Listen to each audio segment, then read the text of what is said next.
जी कहिए, क्या कहना है। आधे घंटे के इंतज़ार के बाद वो आए थे और अब ऐसी सधी आवाज़ में शिष्टता के साथ पूछ रहे थे जैसे वो कोई समस्या लेकर आई फरियादी हो। अवनी के नन्हे से दिमाग ने काम करना बंद कर दिया।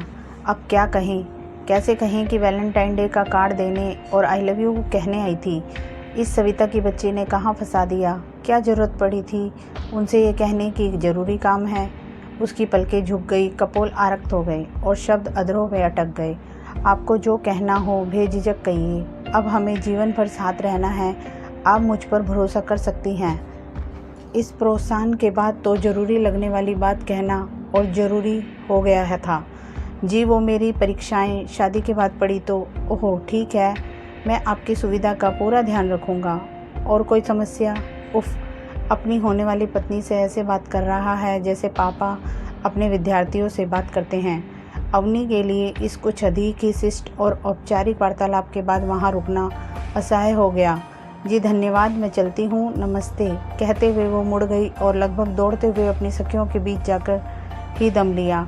घर लौटने के लिए ऑटो में लदने के बाद ठिठोली करती सखियों को यह छोटी सी कथित रोमांटिक मुलाकात उनके आग्रह पर शब्दस्त सुनाई तो सबने सिर पीट लिया। नेहा रात भर इस बेचैनी में सो न सकी कि शादी से पहले एक प्रेमी प्रेमिका की तरह बंधनों और मर्यादाओं से बंधे बेबस प्रेमी युगल की आतुर बातचीत और क्षणिक स्पर्श उसके नसीब में नहीं है, जिसके बारे में सखियां, दीदियां और भाभियां बताती रही हैं कि उसमें वक्त ठहर जाता है और धरती अंतरिक्ष लगने लगती है। संयुक्त परिवार की सबसे छोटी संतान अवनी बचपन से ही बड़ी बहनों और दादी बाबा की आज्ञाकारी गुड़िया ही रही थी। उसे दुलार भी सबसे ज़्यादा मिला था और कुछ गलत होने पर बचपने के ताने भी। अपने से ज़्यादा उसे दूसरों के दिमाग पर भरोसा होता था। हर काम पूछकर करना और गलती होने से डरना उसकी आदत थी। पहली बार सखियों के कहने में आकर मन की आकुलता ने उसे समझा बुझाकर बिना किसी से पूछे अंबर से मिलने की पहल करने को मनाया था। पर कहीं उसने अंबर से शादी करने के लिए हाँ करके गलती तो नहीं कर दी। पर हाँ ना करती तो करती भी क्या। पापा की क्या हालत हो गई थी। मांगलिक होने के कारण उसकी शादी के लिए लड़का ढूंढते ढूंढते पापा थक गए थे। एक बार जब शादी तय हुई तो लड़के वालों ने सगाई वाले दिन ही अपने यहाँ हुई एक मौत का दोष उसके नक्षत्रों पर देकर शादी के लिए मना कर दिया था और पापा तनाव व निराशा में अपने दोस्त अंबर के आगे हाथ जोड़कर रो पड़े थे। अंबर अपने माता पिता के देहांत के बाद छोटी आयु से ही परिवार की जिम्मेदारियां संभालते रहते फिर शोध आरंभ कर दिया था, इसलिए अब तक शादी नहीं की थी। थे तो वह पापा से बहुत छोटे, पर पापा से उनका मानसिक स्तर इतना मिलता था कि मित्रता घनी थी। वह पहले तो स्वयं और अवनी की उम्र के 15 वर्ष के अंतर के कारण झिझके, पर अपने दोस्त की जिद के आगे झुक गए। जब अवनी के सामने यह प्रस्ताव आया तो वह हतप्रभ रह गई, पर जब दादी ने समझाया कि उम्र में अधिक अंतर होने पर पुरुष पत्नी को अत्यधिक प्यार करता है, तो उसने उन्हीं में अपने सपनों के राजकुमार की तलाश शुरू कर दी। आखिर हर लड़की के कुंवारे मन की तरह अवनी के मन में पति के रूप में दीवानगी की हद तक चाहने वाला प्रेमी पाने की लालसा हर लालसा से बड़ी थी। पर शादी के बाद उसने अंबर में सपनों के राजकुमार जैसा कुछ न पाया। हालांकि कमी किसी चीज़ की ना थी। घर का काम करने के लिए नौकर थे। वो कुछ भी खरीदने के लिए कहे या कहीं जाने को अंबर कभी मना नहीं करते थे, लेकिन ऊंचे प्रशासनिक अधिकारी होने के कारण व्यस्त बहुत रहते थे। सुबह उनके उठने से पहले ही मिलने वालों की पंक्ति लग जाती। रात भी देर तक वह लोगों की समस्याएं सुनते सुलझाते रहते। उनका स्वभाव इतना अच्छा था कि उन्हें सब साधु कहते थे, पर अवनी के लिए इस साधु प्रकृति के पुरुष के साथ सामंजस्य बिठाना किसी परीक्षा से कम ना था। उसके कोरे कुंवारे मन में एक सपनीले प्यार को देने और पाने की जितनी पिपासा थी, अंबर में उतनी ही निर्लिप्तता। वो अल्लड़ किशोरावस्था की उन्मुक्त उमंगों की जीवंतता थी, तो अंबर धीर गंभीर सांचे में ढली शालीनता और कर्तव्य निष्ठा की प्रतिमूर्ति। वह जब उसके साथ होते भी तो भी मोबाइल सौत बना रहता। जब जब नेहा ने उनसे कहा कि मुझे आपसे कुछ कहना है, तब तब वह मोबाइल रखकर उसकी शिष्ट स्वर और हाव भाव के साथ बोलते, कहो क्या चाहती हो। ऐसे में प्यार मोहब्बत के शब्द अवनी के गले में ही अटक कर रह जाते। वो तरह तरह के व्यंजन बनाती, अनुपम श्रृंगार के साथ शयन कक्ष सजाती, हर समय इटलाती बतियाती, अंबर के आगे पीछे घूमती और तरह तरह से प्यार जताते हुए प्रशंसा के दो बोल सुनने को तरसती रहती। मगर अंबर में तो जैसे बस देने का ही भाव था। यहाँ तक कि सामीप्य के उन अंतरिम क्षणों में भी लगता कि वो बस देने ही आए हैं। अवनी बेचैन रहती कि कभी तो अंबर खुद से कोई इच्छा जाहिर करे, कभी तो शरीर सुख देने के नहीं पानी की पिपासा और आकुलता के साथ उसके समीप आए, उसकी किसी बात पर खुश होकर उसे आलिंगन में यूं कस ले कि लगे वो उनका चाव है, आनंद है, सौभाग्य है। मायके गई और सखियों के साथ समस्या बांटी। उन्होंने कुछ समाधान कानों में फुसफुसाए। उस रात उनके शयन कक्ष में आने की आहट पाते ही वो करवट बदलकर दम साधकर लेट गई तो वे चुपचाप सो गए। अगली रात उनके प्रणय स्पर्श पर इटलाकर बोली कि आज मुझे नींद आ रही है, तो वे सॉरी बोलकर सो गए। कुछ दिन यही क्रम चला तो अंबर ने इतने हल्के से दूरी बनाकर सोना शुरू कर दिया कि अवनी का तो दिलो दिमाग असमंजस का घर बन गया। ऐसा पति तो किसी सखी ने नहीं बताया था। कोई मानता था तो कोई मनाता, अधिकार जताता और इसी बहाने आई लव यू कहने सुनने का अवसर मिल जाता। लेकिन उसके छोटे से दिमाग के सामान्य ज्ञान के अनुसार ऐसा पुरुष तो हो ही नहीं सकता था जो शादी के मात्र कुछ महीनों बाद बगल में अस्त व्यस्त वस्त्रों में लेटी इतनी खूबसूरत पत्नी से यूं दूरी बनाकर सो जा सकता हो, वो भी इतने दिनों तक। कहीं अंबर उससे नाराज़ तो नहीं, यह जानने के लिए एक दिन स्वयं ही नारी सुलभ लज्जा त्यागी तो पाया कि वे नाराज़ नहीं थे, बस उसे उसकी इच्छा के विरुद्ध तंग नहीं करना चाहते थे। उसके बाद से यही नियम सा बन गया। वह तभी उसके करीब आते जब वो पहल करती।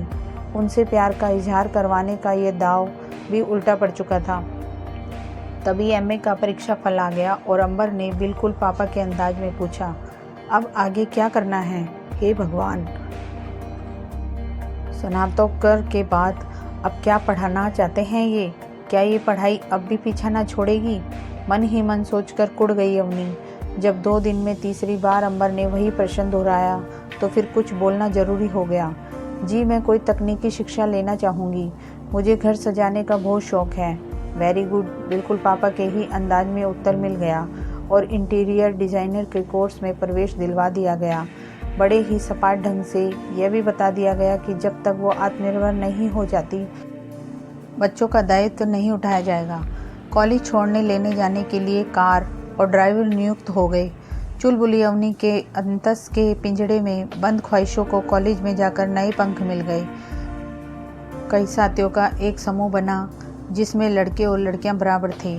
कैंटीन में मस्ती, कभी कैफेटेरिया में तो कभी शॉपिंग मॉल उनकी दिनचर्या का हिस्सा थे। जब वह अवनी से साथ चलने को कहते तो उसका मन तो बहुत होता, पर अंबर से पूछे बिना उसकी कहीं जाने की हिम्मत नहीं थी, इसलिए हर बार उनसे फ़ोन करके पूछती। वो कार्यालय में काम करते करते हर बार फ़ोन पर हाँ कर देते। भोली और बातूनी अवनी के दिल में वैसे भी कोई बात टिकती ना थी। एक बार हंसी हंसी में अपनी नई सहेलियों से अंबर की निर्लिप्तता का जिक्र किया तो उन्होंने बिल्कुल नया और नायाब नुस्खा सुझाया। उन्हें पुरुष मित्र की बातों से जलाने का। बस फिर क्या था, काम शुरू हो गया। सबसे हंसमुख साथी निदान का जिक्र रोज़ अंबर से किया जाने लगा। कॉलेज में जब उसका समूह हंसकर सेल्फी ले रहा होता तो वो जानबूझकर निदान से सटकर खड़ी होती। घर पर भी जब सबको बुलाया तो निदान को बेस्ट फ्रेंड कहकर अंबर से मिलाया। एक दिन निदान ने अपने घर पर गेट टुगेदर रखा। किसी के घर गेट टुगेदर के लिए जाने का अवनी के लिए पहला मौका था। वो अकेले रहता था।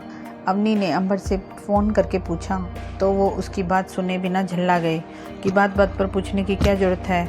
उनकी कोई ज़रूरी मीटिंग भी थी। निदान ने अवनी को उसके मनपसंद गीतों का संकलन एक पेन ड्राइव में देने को कहा था। वापसी में सब लोग निकलने लगे तो उसने अवनी को पेन ड्राइव ढूंढने के लिए रोक लिया और एकांत मिलते ही अवनी को बाहों में कस लिया।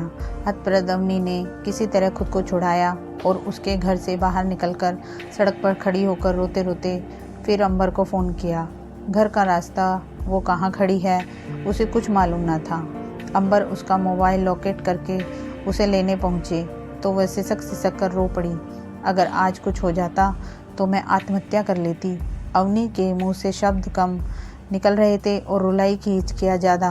उफ, अब बस भी करो, हद होती है बेवकूफ़ी की। खैर छोड़ो, मुझे ज़रूरी मीटिंग के लिए दूसरे शहर के लिए अभी निकलना है। 2 दिन बाद लौटूंगा। अंबर ने पहली बार उससे झिड़क कर बात की थी। वो भीतर तक सहम गई। उसे लगा प्यार पाना तो दूर, अब तो उनका अच्छा व्यवहार भी उससे छिन गया। उसकी तो ज़िंदगी ही बेकार हो गई।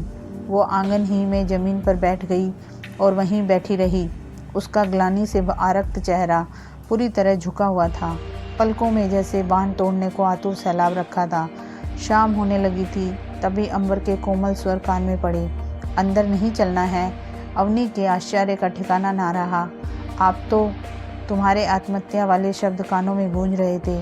तुम्हें झड़कने की ग्लानि भी थी मन में।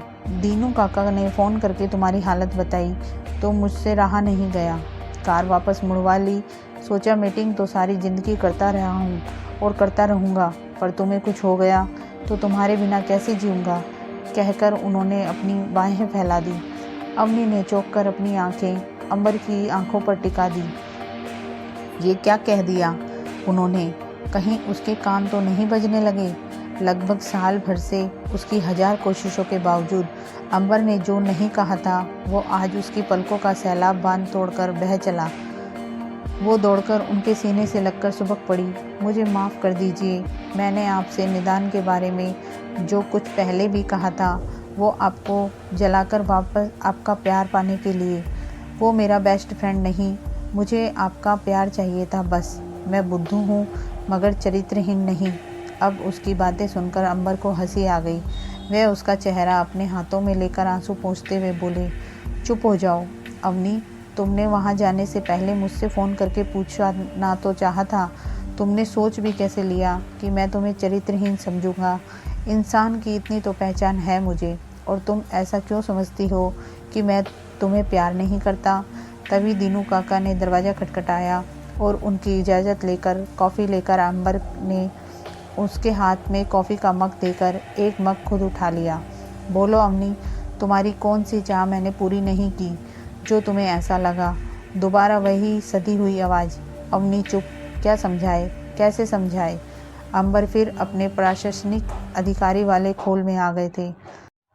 फिर से वही माहौल बन गया था जो उसे फरियाद लेकर आया कोई छोटा अधिकारी होने का बोध कराता था, और उसके शब्द ज़बान का साथ छोड़ देते थे। लेकिन तभी उसे लगा कि आज अगर वो झिझक गई, लजा गई तो यह अवसर जीवन में दोबारा नहीं मिलेगा। उसने धीरे धीरे बोलना शुरू किया। आपने मेरी हर चाहत पूरी की, मगर मुश्किल तो यही है कि मुझसे कभी कुछ चाहा ही नहीं। जब कोई हम पर अधिकार समझता है, जब कोई हमारे सामीप्य से खुश और दूर जाने से दुखी होता है, हमारे छीनने के एहसास से डरता है, तब हम समझते हैं कि वो हमें प्यार करता है। प्यार वो है जो हमें किसी की नज़रों में दुनिया का सबसे महत्वपूर्ण व्यक्ति होने का एहसास कराता है। मैं आपके करीब आना चाहूँ तो आपसे कह सकती हूँ, मगर आपके मन में मेरे करीब आने की ललक हो, ये कहने की बात थोड़े ही है। इसलिए मैं कितनी तरह से श्रृंगार करके, लेकिन कभी लगा ही नहीं कि मेरे रूप ने, प्यार ने, गुणों ने आपको मुग्ध किया हो, सुकून दिया हो। क्या मैं आपको सुंदर नहीं लगती, आपके योग्य नहीं लगती? कहते हुए अवनी ने अपनी निश्चल निगाहें सीधी अंबर की आंखों पर टिका दी तो उसका सामना जीवन के सबसे सुंदर सच से हुआ, जो काम जमाने के बताए कई आड़े तिरछे उपाय नहीं कर सके थे, वो दिल से कही गई सीधी सच्ची बातों ने कर दिया था। निष्प्रहता का आवरण पिघलाकर व्याकुलता और प्रेम के ढेर सारे कोमल भाव अंबर के चेहरे पर प्रकट हो गए थे। नहीं नहीं अवनी, ऐसा नहीं है। बल्कि अंबर ने एक आकुल उमंग के साथ उसका चेहरा अपने सीने पर रखकर अपनी बाहों का घेरा उसके गिर्द कस दिया। फिर अपनी बात आगे बढ़ाई। अवनी, छोटी सी उम्र में जब मेरे माता पिता का देहांत हुआ तो तुम्हारे पिताजी की मदद से ही मैं पढ़ा और अपने छोटे भाई बहनों को पढ़ा पाया। मैं उनका बहुत सम्मान करता हूँ। तुमसे विवाह किया तो दिल में केवल उन्हें तनाव मुक्त करने की बात थी, मगर जब तुम अपने अप्रतिम रूप में भोग्या बनकर मेरे सामने आई तो मन ग्लानि से भर गया। उम्र के 15 वर्ष का अंतर मेरे मन को मतने लगा कि मैं तुम्हारी शिक्षा और विवाह का दायित्व लेकर भी तो तुम्हारे पिता को तनाव मुक्त कर सकता था। मैं तुम्हें छूता तो भी लगता कि अपराध कर रहा हूँ, और ना छूता तो भी। शायद इसलिए तुमने मेरे भीतर कभी भी वो पिपासा नहीं महसूस की जिसके कारण इंसान शरीर की हदों को पार कर कर मन तक पहुँच जाता है। शायद इसलिए मैं तुमसे भागता रहा, कभी तुम्हें समझाने की कोशिश नहीं की। खुद की आत्मग्लानि कम करने के लिए तुम्हें हर खुशी देता रहा। तुम खुद को केवल भोग्या ना समझो, इसलिए तुम्हें पढ़ाने के पीछे पड़ा रहा। पर तुम क्या चाहती थी ये समझकर भी नासमझ बना रहा। तुम तो नासमझ थी, लेकिन मैंने भी तुम्हें कभी सतर्कता के नियम नहीं समझाए। मेरी पारखी नज़रें समझ गई थी कि निदान कैसा व्यक्ति है, पर मैंने तुम्हें आगाह नहीं किया। जानता था कि तुम मुझे जलाने के लिए उसकी तारीफ़ करती हो और मेरे रोकने टोकने पर इसे मेरी ईर्ष्या समझकर खुश हो जाओगी। मैं समझ ही नहीं पा रहा था कि तुम्हें कैसे समझाऊं। तुम भी मुझे माफ़ कर दो अवनी, मैं तुम्हारा प्यार खोना नहीं चाहता। मन की गांठ खुल चुकी थी। वो एक दूसरे के पावन स्पर्श की गुदगुदाहट से विभोर हो रहे थे। यह उनके मन की सुहागरात थी।